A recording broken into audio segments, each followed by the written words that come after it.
রাত পোহালেই high voltage Baharampur Lok Sabha কেন্দ্রের নির্বাচন।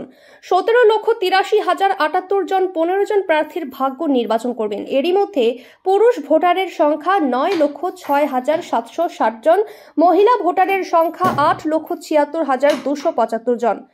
45 জন তৃতীয় লিঙ্গের ভোটার রয়েছে।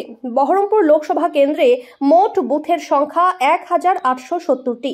এই কেন্দ্রে মোট 558টি বুথ স্পর্শকাতর হিসেবে চিহ্নিত করা হয়েছে। চতুর্থ দফার নির্বাচনে বহরমপুর লোকসভা কেন্দ্রে মোট 75 কোম্পানি কেন্দ্র বাহিনী মোতায়েন করা হয়েছে।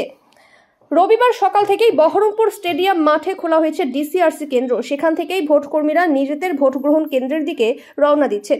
ইতিমধ্যেই ভোটকর্মীরা নিজেদের দায়িত্ব বুঝে নিয়ে ভোট গ্রহণ কেন্দ্রের দিকে রওনা দিতে শুরু করেছে।